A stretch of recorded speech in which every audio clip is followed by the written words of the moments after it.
This year, we've even changed the name of the Birmingham Temple to the Congregation of Humanistic Judaism of Metro Detroit to better reflect our role in the Jewish community.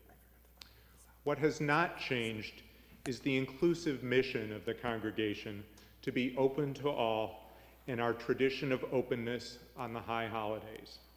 And while we had hoped we could meet in person, we are thankful that we are safe and that you can join us remotely. In other years, we have asked for donations at this time. This year is a little different. We're asking for your membership and for your engagement. The congregation is sustained by people. We have changed our membership structure to be more inclusive and to allow you to contribute what you want and what you can afford. This year we ask that instead of a donation from the envelope in your prayer book, that this year you turn that donation into a membership. Your membership at the level you desire includes all the educational and social activities, including our classes, book clubs, social justice activities, and our fabulous Sunday Spinoza Youth Education Program. It is a real change in the way we are approaching membership, and it's intended to encourage more people and families to get involved at the level that you are comfortable. Please visit our website at chj-detroit.org or call our office on the phone. Now let us welcome the new year and Shana Tovah.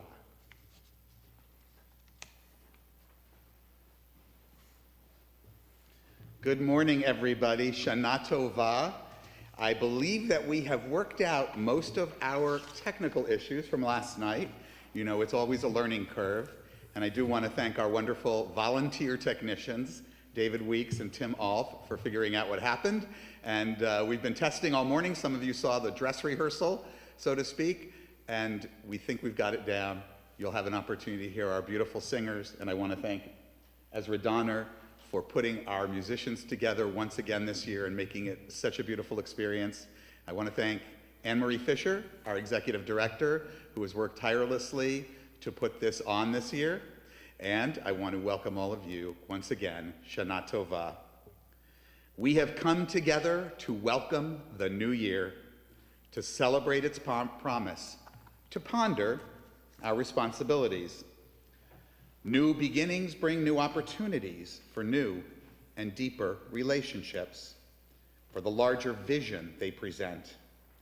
Let us preserve joyous and worthy memories, and let us carry forward our noblest hopes to enrich and uplift in the year which now begins.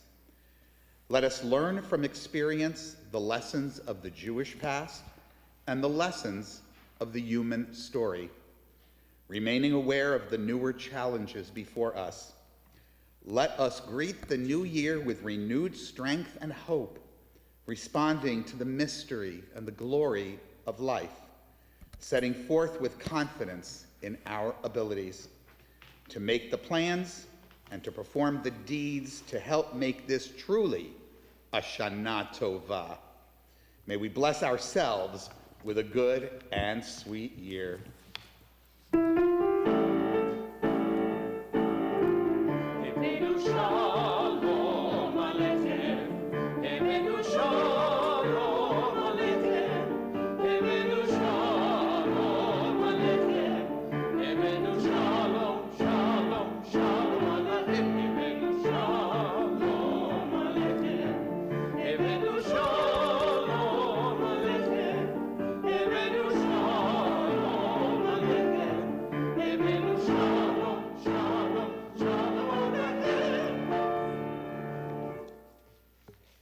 Today is an opportunity for hope and for reflection.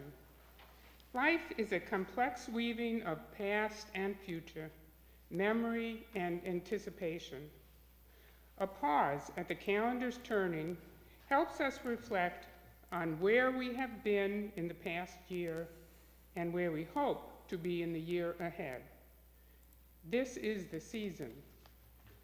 We gather in this season to feel our connections to each other and to Jews in every corner of the world. Our attachment transcends time and space, uniting us by emotion, memory, and community. We are part of the Jewish people, and we are a congregation of humanistic Judaism. This is the place. In this place, we are a fellowship of ideas and family connections. We face the new year together, knowing that we are stronger with each other than we are alone. The bond we feel with each other is profound, for we all face this new beginning together. This is the moment. Let us use this moment to prepare ourselves with courage and conviction for the year that begins today. We are ready for the journey ahead. Words by Adam Shalom, Rabbi. Okay? It would not be a service at our congregation if I didn't forget to thank the readers. You've just heard from Saul and Helen Foreman. We'll be hearing also from Jean Klarich, Susie Friedman, Rabbi Miriam Jaris, Dorit Ben-Gal, Audrey Pleasant, Suzanne Paul, and we'll really be hearing from Gustav Lumelski, our shofar blower. We continue now with Hayamim Cholfim.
Rosh Hashanah comes with a great gift. It is the opportunity to begin again. No one has sunk so low that change is beyond reach. The old year is gone. We have closed the ledger. We are free to open the book of life that we are writing to a brand new page. Nothing blots it, no indiscretions blemish it. Slowly, we lift the pen to once again record our life, and only we can direct the pen. If we have fallen into the habit of blot and smudges, it is harder to write clear and fine words and phrases, but we are invited to try, and we are challenged to succeed. If I had my life to live over, if I had known then what I know now, Rosh Hashanah comes with a great gift, that of beginning again. We know now what we did not know then.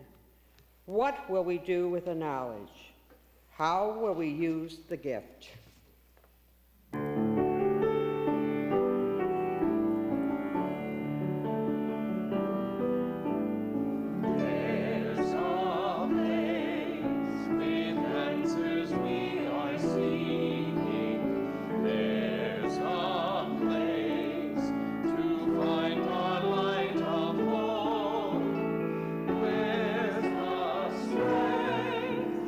Realize our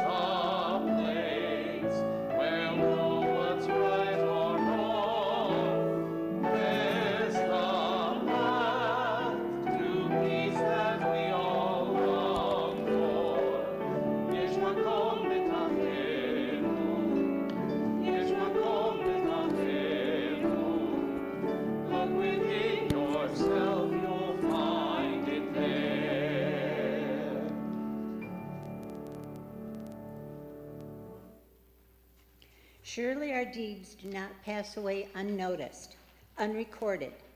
With every word, every deed, we write our book of life. Freely we choose, and what we have chosen to become stands in judgment over what we may yet hope to be. We are free, we are responsible, therefore it may be said that our lives pass under review. Who shall be shattered by the quakes of social change? Who plagued by oppression? Who shall find contentment, and who shall find in discontent? Who shall be poor in spirit? Who rich in tranquility? Who shall be brought low with futility, and who shall be exalted throughout fulfillment?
Seder Tikiyat HaShofar, the shofar service. What do you hear? Sounds fill the air above us, but we do not listen to them all. We select, we decide which sound we will take to heart, which sounds will move us to respond. What do we really care to hear? A baby crying, a sound of beauty, a warning, a word of love, a cry for help. We can shut them out of our lives if we wish, deciding they are only noise. What will we hear? What will cause us to turn, to renew a part of life which too quickly passes by? Have we learned to hear the voices of our elders? Or the opinions of our youth? Have we learned to hear the sounds that we ourselves utter? Or do we mock our own words with gossip and vain promises? Do we hear the sounds of chaos and creation in our own lives? And hearing, do we love each other more. The summons to hear these sounds is the message of the shofar. On Rosh Hashanah, we hear it anew. Throughout the ages, the shofar sound has had many meanings. Today, it calls out to remind us that time does not stand still and that it is never too late. It calls to remind us that life must be renewed. It is an alarm to waken us from the slumber and stupor which shout out concern for others and ourselves. Blessed are those who hear the sound of the shofar and take it to heart. The sound of the plain ram's horn is not created by mechanical means, but by the breath of life. The sound of the shofar is a wordless chant. It is a cry from us to each other, an act completed only when someone listens. Hearing is not difficult. True listening demands our attention and our hearts. Do we hear the shofar sound? Does it call on us to examine our lives? They have eyes but see not, ears have they, but they hear not. So wrote the psalmist about lifeless idols. Let us live our lives that these words could never be applied to us. The sounds about us, when properly heard, taken to heart, have great power. They lead us to compassion. Let us turn to these sounds, hearing. Let us turn to each other, caring. May our lives reflect that we have heard ourselves and each other. The sounds of the shofar bind us together, uniting us wholeheartedly. If only all of us would listen. If only all of us would hear. Listen to the sounds, for not to hear is not to care. I'd like to invite now Gustav Lumelski to sound for us the shofar. Tekiah. Shavarim. Trua. Tekiah Gedolah.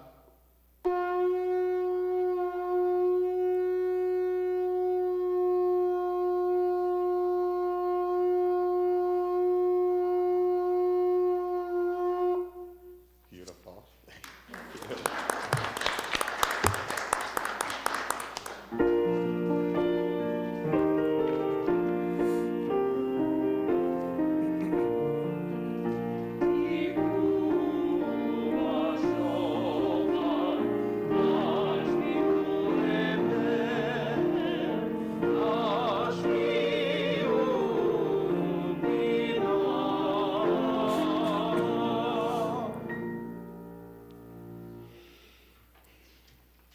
A tale told by Rabbi Chaim of Zentz.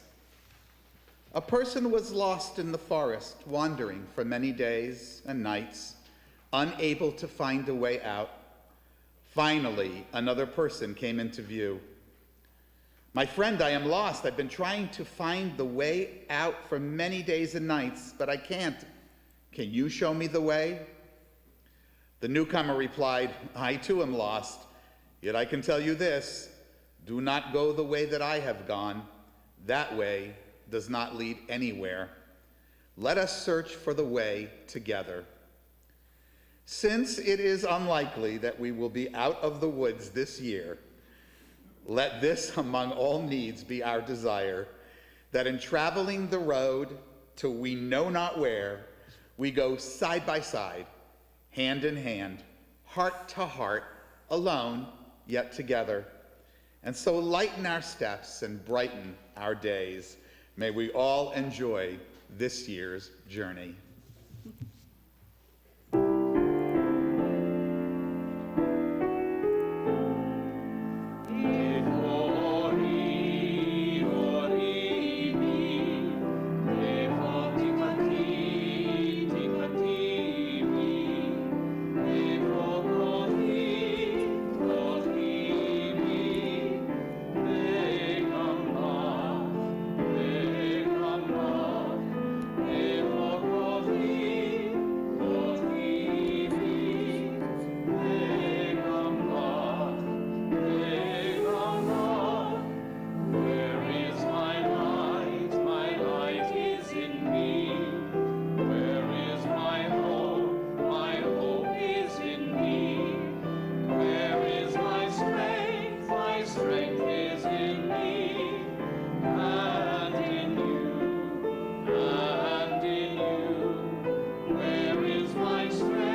last word, it is never too late.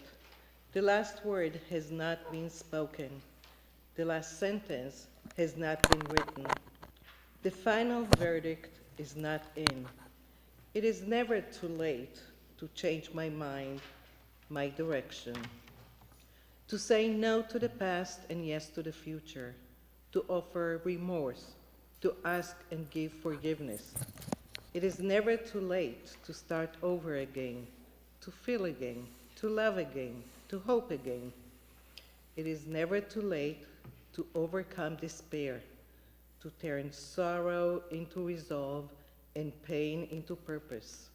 It is never too late to alter my world, not by magic incantations or manipulations of cards or deciphering the stars, but by opening myself to curative forces buried within, hidden energies, the powers in my interior self.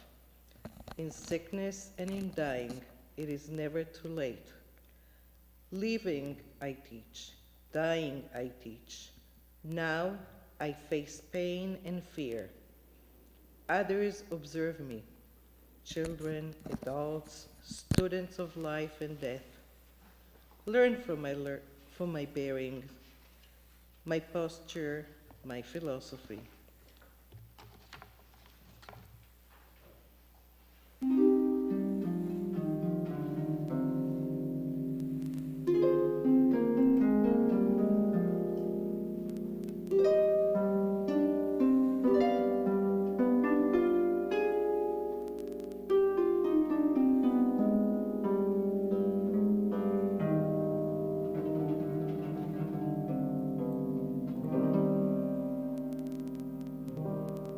We rise up each morning, and the earth rises too. World weary, we rise up, and we want something new. A world where compassion falls freely as rain.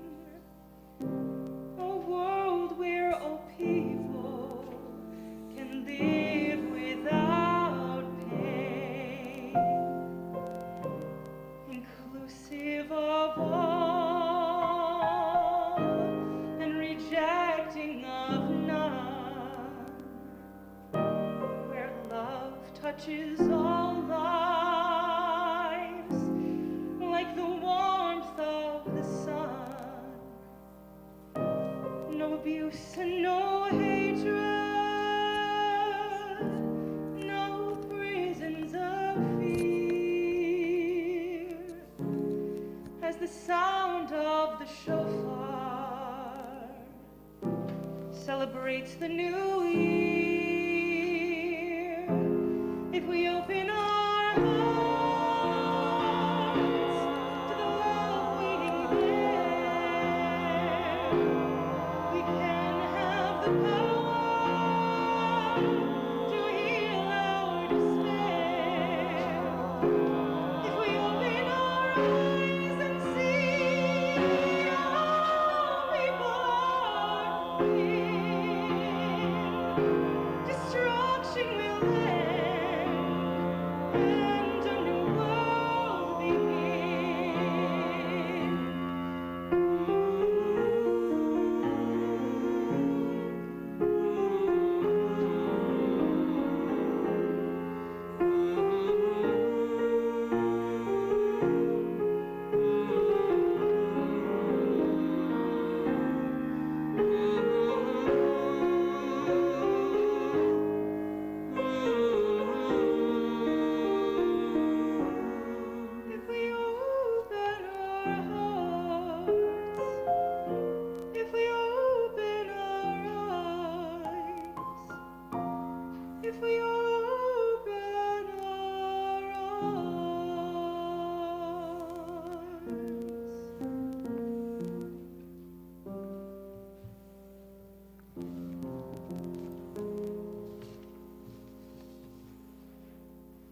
Peace. We seek peace, the most precious gift we can bestow upon ourselves.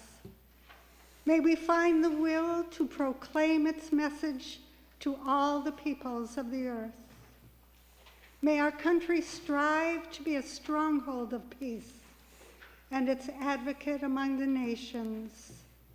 May contentment reign within its borders, health and happiness within its homes. May we strengthen the bonds of friendship among the inhabitants of all lands. And may the love of humanity penetrate every home and every heart.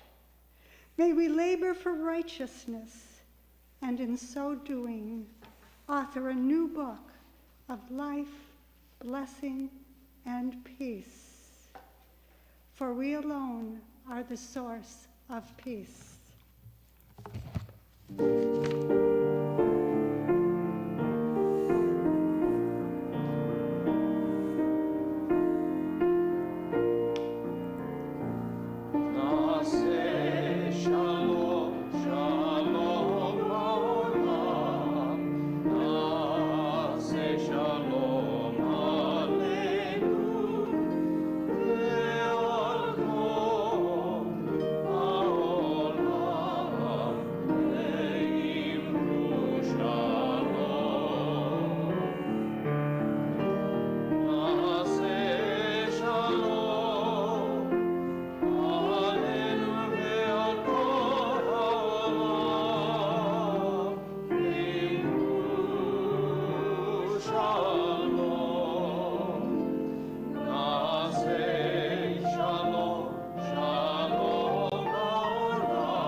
In this community where we find strength and common purpose, we turn our minds and hearts toward all those who need our love and support. Those who are ill, those who suffer pain of the body or spirit, those who are lonely, those who have been wronged. May all who suffer know that they are not alone. May they be healed quickly. May they experience a complete recovery, a refuah shlema, the renewal of their bodies, and the renewal of their spirits.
The second sounding of the shofar. May the sound of the shofar shatter our complacency. May the sound of the shofar remind us of our ability to change. May the sound of the shofar awaken us to our power to effect change in the world. May the sound of the shofar renew our commitment to creating peace in our homes, communities, and the world. Once again, I invite Gustav Lubelski for the final round of the sounding of the shofar. Tekiah. Shavarim.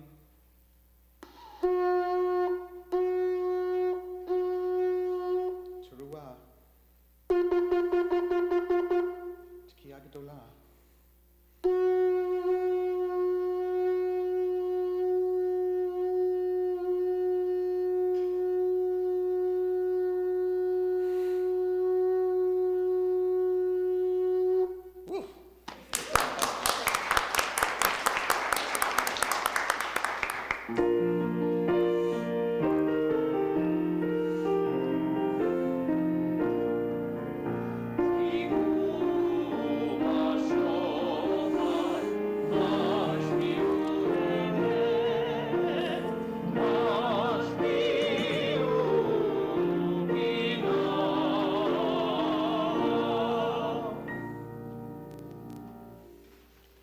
In memoriam. When cherished ties are broken and the chain of love is shattered, only trust and the strength of friends can lighten the heaviness of the heart.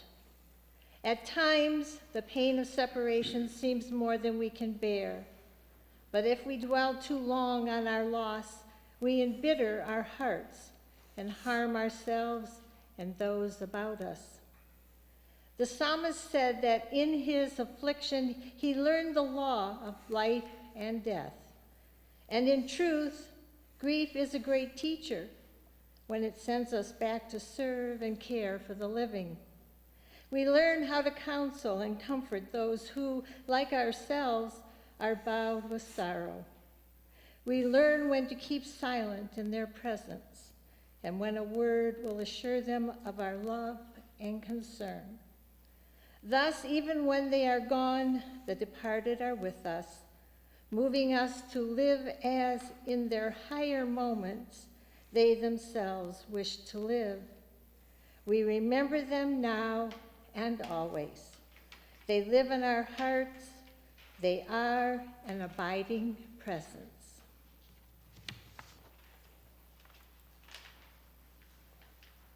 Our thoughts turn to those who are no longer with us. Our own loved ones, those whom our friends and neighbors have lost, the martyrs of our people whose graves are unmarked, and those of every people and nation whose lives have been a blessing to humanity. As we remember them, we meditate on the meaning of love and loss, of life and death. We think of our loved ones whom death has recently taken from us, those who died at this season in years past, and those whom we have taken into our hearts with our own.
Zecher tzadikim livracha.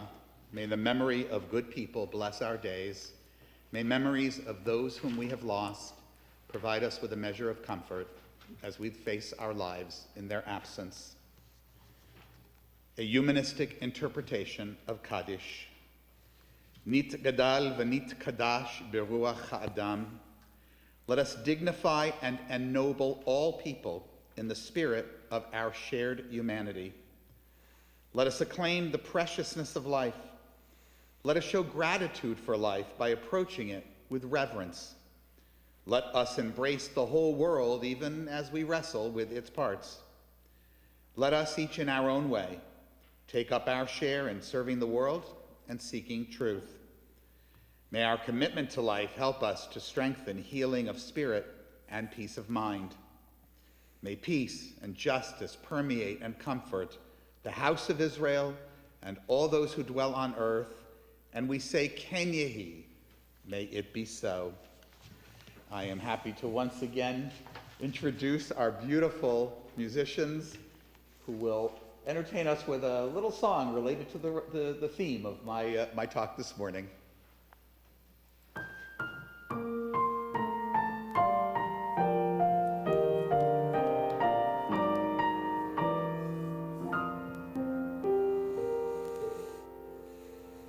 I was born by the river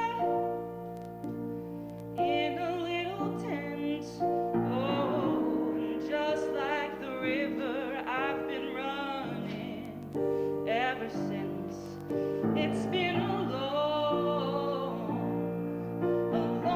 time coming, but I know a change is gonna come.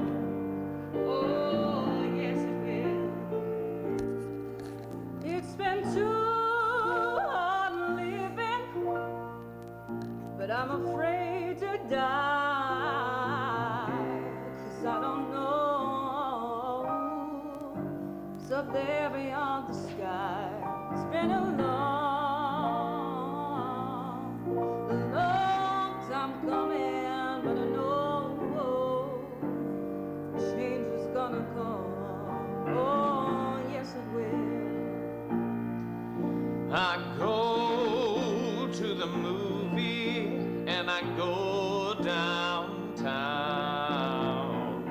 Somebody keep telling me don't hang around. It's been a long time coming, but I know a change gonna come. Oh, yes, it will.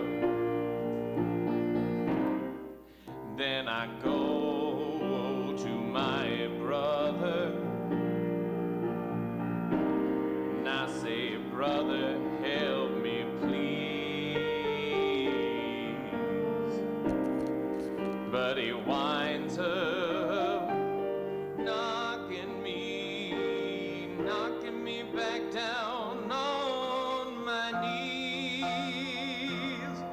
There've been times that I thought I couldn't last for long, but now I think I'm able to carry on, and it's been a long time coming, but I know change gonna come. Oh, yes, it will.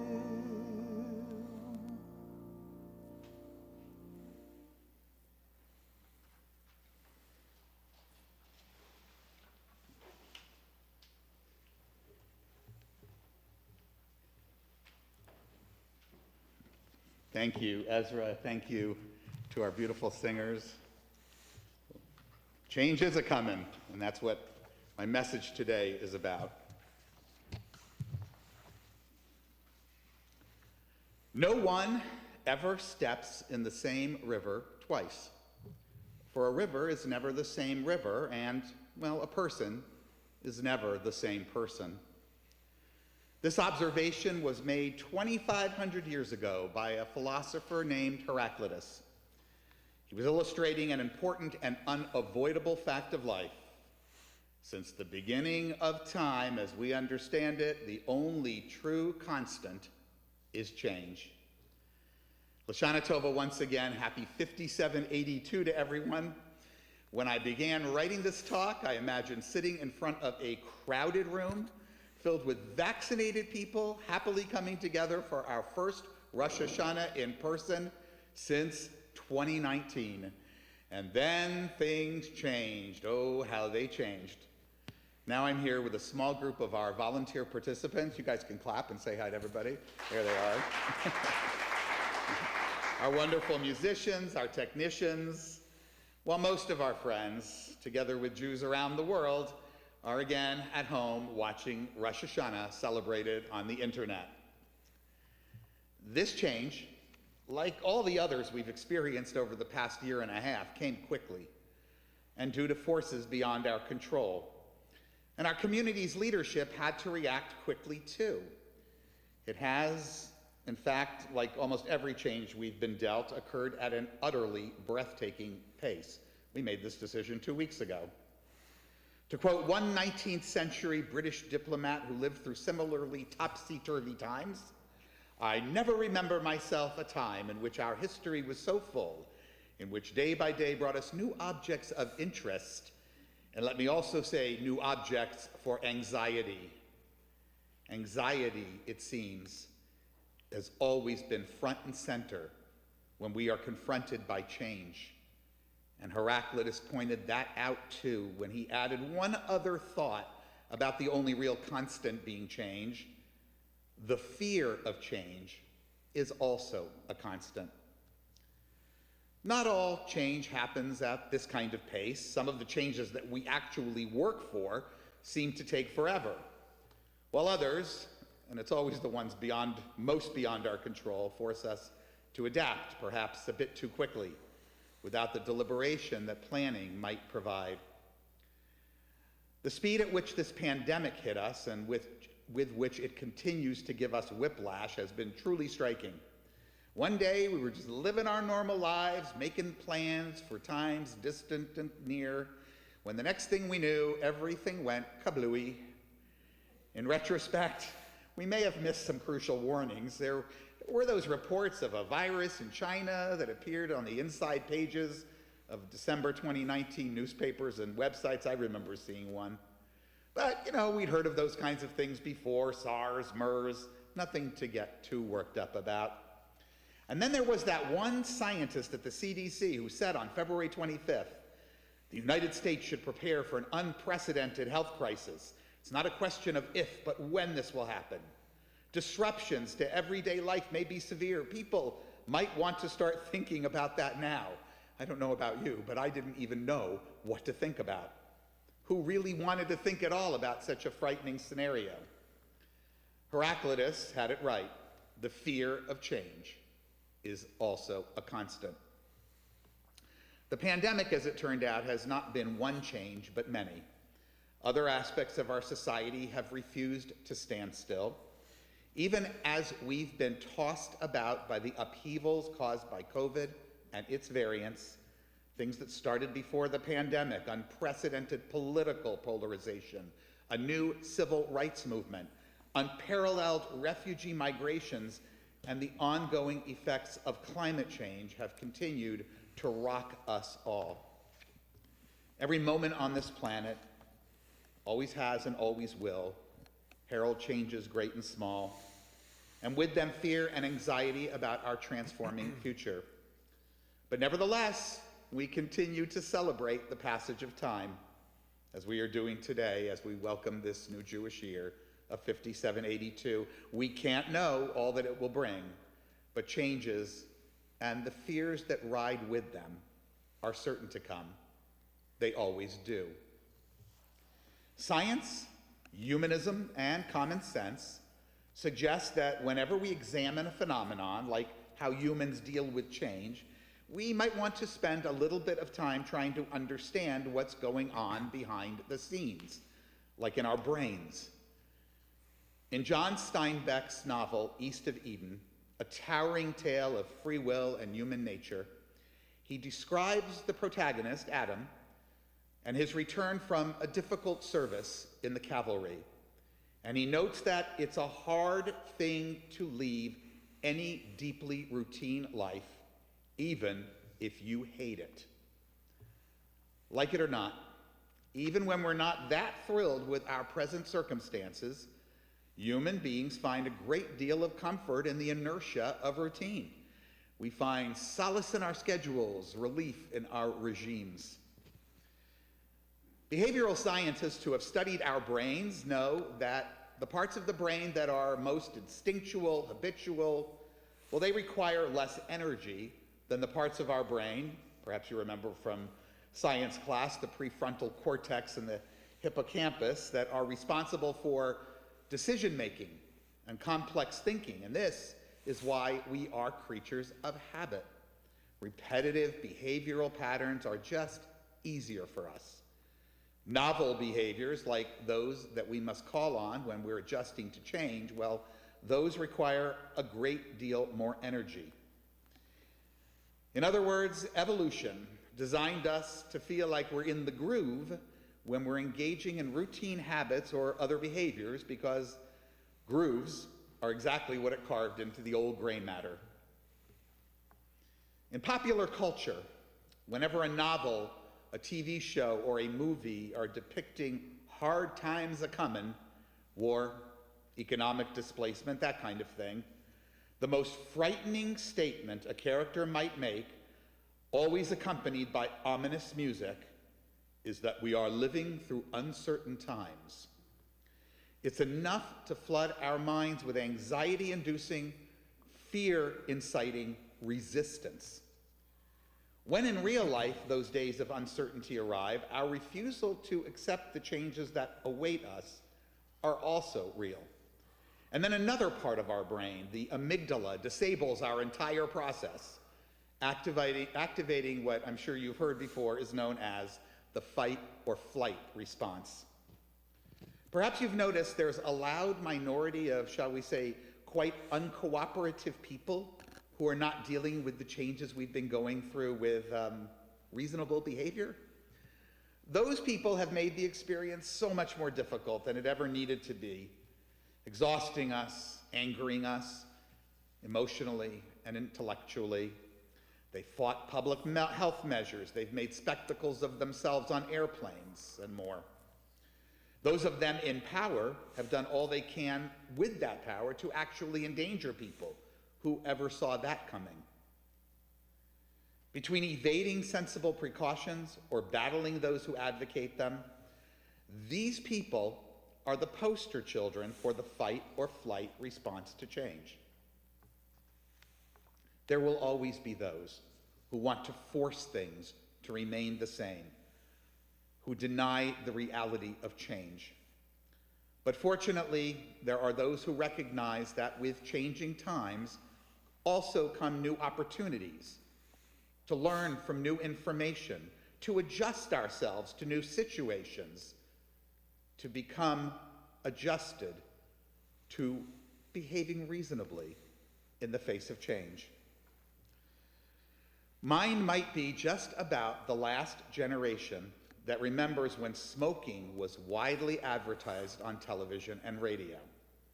For those of you in younger generations, there are plenty of those commercials archived here on YouTube. That's where you're watching me, in case you don't believe me. There were commercials that glamorized smoking. The Marlboro Man comes to mind, sitting on his horse, a rugged and handsome man who did what needed to be done. And 4 of the actors who played him died of smoking-related diseases. Celebrities got into the act. You can find Lucy and Ricky Ricardo and Rob and Laura Petrie and even Fred Flintstone and his buddy Barney Rubble featured in cigarette commercials. Doctors, more accurately, actors playing them, would rhapsodize about our T-zones and the good health brought to us by cigarette smoke. It was a world in which public smoking was as common as public breathing. But new revelations about smoking would soon change all that. By the late 1950s and 60s, it was pretty clear that smoking was a deadly habit, a menace to both individuals and to public health. The 1970s and 1980s, governments began to enforce all kinds of smoking regulations, first by banning it in some places, segregating it with designated smoking sections, and then ultimately a complete prohibition on public indoor smoking came into effect just about everywhere. Today, these changes do not seem like that big a deal to us. Most of us accept them without question. Most young people have no idea it was ever any different. And the changes that were introduced, well, they worked. Today, fewer than 15% of adults are smokers, and in many places it's even lower. But in 1965, the smoking rate among American adults was a whopping 45%. Almost half the country smoked cigarettes. And when these bans and other measures were introduced, massive societal changes toward improving public health, a large number of people did not appreciate the disruption to their routines, the challenges to their filthy habits. And these were people who, as the years had passed, had plenty of access to more and more information, even before the internet, that as smokers they were doing something inherently dangerous. It still accounts for almost 500,000 American deaths per year. As I was preparing this talk, some veteran members of our congregation shared a few stories about what happened when our own temple imposed its ban on indoor smoking in the 1980s. There were people who quit. They dropped their membership, including former temple officers, even members of a congregation whose very existence was predicated on respect for science, for engaging reason in the face of change. They could only see the threats to their way of life. People will fight. People will flee. Given the right set of circumstances and the level of perceived threats to their way of doing things, some folks will take just about any measure to resist change. But as we've heard from Star Trek, resistance, my friends, is futile. Though the Torah never says so, there is a long-standing tradition that only some of the Israelites left Egypt for freedom. The origin of this tradition begins in a strange verse in Exodus that reads, "Now the Israelites went up armed out of the land of Egypt." And this prompted the commentators to ask an obvious question or two. Knowing what we do about the rest of the story, is it really reasonable to assume that the Israelites were carrying arms? Where on earth would these people get arms? And if they had them, why hadn't they already used them? The problem is with some corrupted Hebrew, the word chamushim. It usually does mean armed, but in this case, as the Jewish Publication Society's English translation of the Torah notes, meaning of Hebrew chamushim, uncertain. Its meaning is uncertain because it's probably a mistake. The Mechilta of Rabbi Ishmael, this is an ancient work of legendary Torah interpretive embellishments that we call midrash, suggests a correction. Because the word for armed shares a root with the word for 5, we can adjust it to yield a different sermonic understanding, and it's one that reads, 1 in 5 Israelites went up from Egypt. But of course, even a midrash creates brand new questions, and this one asks the question, really? Only 20% were saved? What on earth happened to the other 80%? According to tradition, they died in the plague of darkness. In this midrash, the plague of darkness is the plague of fear. They feared change. They feared the unknown. They feared that going into the desert with Moses would lead to catastrophe. If you'll forgive a slightly hyperbolic reading of this midrash, in its retelling of the legend, Moses is Dr. Fauci. When we look at the story more closely, we see actually that it wasn't the big changes, the promised exodus to freedom, that frightened the Hebrew slaves. It was also, as many rabbis have commented, the changes to their daily routines and expectations. This explains why, if you recall the story, that from the moment that he announces that the Israelites will be freed, Moses is greeted by his own people with nothing but resistance. The Israelites constantly moan and groan, rejecting Moses' news about the big migration. And in fact, they can barely handle the little changes that are mounting up along the way to the Exodus. Pharaoh making it harder to build bricks comes to mind. It's just as Steinbeck wrote, a deeply routine life is a hard thing to leave, even if you hate it. But what if you don't hate it? What if your life is where you always wanted it to be? And now change comes along. 9 years ago, I, like every parent before me, found out. It was early on an August morning at the Fort Lauderdale airport. I arrived there to say goodbye to my baby daughter, now 18 years old, freshly graduated from high school and on her way to a gap year program in Israel. After the tears and the hugs and more tears, I returned to my car. I remember being so numbed by this change, by this goodbye, that knowing that her childhood was ending, that we were going to be entering a new and changed phase in our life and relationship. I was afraid that it would never be as it was before. I put on an Israeli song about children leaving the nest, and that song was on repeat for the next 10 days. Our relationship really never was the same again. It was better. We adjusted to the change, as every parent and child must, as the natural way of things. I visited her twice that year in Israel, and on the second visit, she told me that her mom was relocating to another state. Her sister would be moving as well with her husband, and that she'd applied to the university there, and we expected her to get in. That was a big change too. But unlike that week or so after saying goodbye at the airport, this one came just that much easier. If our relationship, I decided, could endure and grow from thousands of miles apart, there was no reason to fear this next change of her life, this next phase that she was entering into. I imagined my life in Florida and hers in Maryland.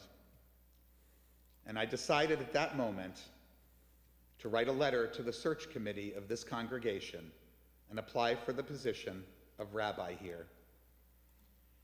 That was a change too, one that was put in motion by other changes, an opportunity to be part of a community that lives the values of humanistic Judaism. Among these, what I'm talking about today, how we deal with change. When people ask me to identify the single most fundamental, foundational gift of humanism, I point out that it is our commitment to following the truth wherever it may lead us. Humanists accept the fact that the truth does not always correspond to our preferences. Knowing this, we also accept that if we wish to live meaningful and productive lives, to overcome our fears and anxieties, to adapt to our changing circumstances, we have got to put aside the urges to fight or flee, to resist the inevitable to no avail. To get through this life, constantly churning and changing as it is, we must learn not to battle it and not to run from it, but instead to rely upon our hard-earned wisdom to illuminate life-affirming paths forward. How do we earn that wisdom? How is it won? Well, it is accumulated with every single change, both large and small, that we experience. Whether it is a societal upheaval like a pandemic, or a great social movement, or it's the unfolding of our personal lives and changes in circumstances, we are constantly acquiring the wisdom to handle change. And what do we do with that wisdom? We put it to work. We learn not simply to resist fighting it, but perhaps to embrace it when it comes. Embracing change offers opportunities in our personal lives. When my daughter and I parted, she was still my little girl. And yes, she's still my little girl. But as time marched forward, our relationship changed. Less and less was I the sole teacher, as she shared more and more of her growing adult worldview with me. Embracing change facilitates new skills. Like every plague before this one, our current pandemic has created new economies and new opportunities for people. Even as the pandemic disrupted the lives of millions of workers, we read every single day in the newspaper about how many of them are seeking now to acquire new, more usable skills to prepare for better futures for themselves and their families. Embracing change can help us to be better planners, too, to devise the ideas and strategies that we need to mitigate the difficulties of unexpected events, like a pandemic, or to better prepare ourselves for things that we've always known are going to happen. A child going off to college, a parent of advanced years who requires additional care, and ultimately, whom we will lose. Human beings are always going to struggle when we face changes to our ways of doing things. But since they are a completely obvious and inevitable part of our lives, the wisdom that we have acquired teaches us to make the very best of the situation, that we might grow and thrive. As humanists, we value that capacity. All growth, every evolution that we undergo is a direct result of taking on some new challenge, of adapting ourselves to new realities. When we leave the old ways behind, those ways of thinking and behavior that are no longer working for us, whether it's the personal changes that I discussed or we're responding to these catastrophes, well, individuals and societies, we're never the same again. But that doesn't have to be a bad thing. Whether any change we face teaches us anything, or ultimately remolds us into being better people, more adaptive people, that's entirely dependent upon our decision to accept what cannot be changed, which is change, and even to embrace it. An astute observer of the human condition once remarked, "The art of life lies in a constant readjustment to our surroundings." That philosopher, he was a prophet, Heraclitus, was right.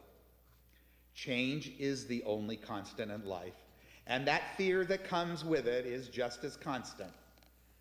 But just as surely as this is true, so too is the human capacity to rise up above the fears, to engage our hard-earned wisdom, to call upon the courage and the fortitude that we and those around us possess, to grow from it and become better than we were before because of change.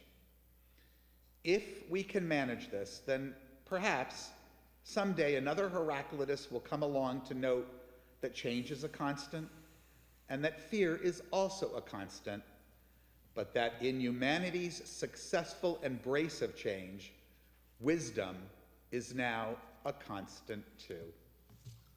Thank you all. Shana Tovah. So happy that you were able to join us. I'm going to invite our musicians to return. And as they do, Ezra, what are we concluding with?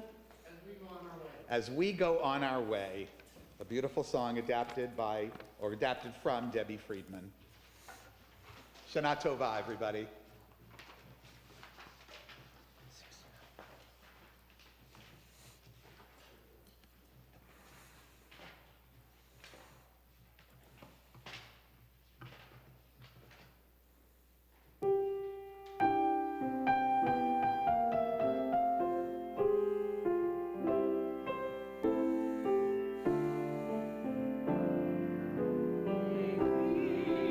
Pieces beyond our way.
Thank you, everybody.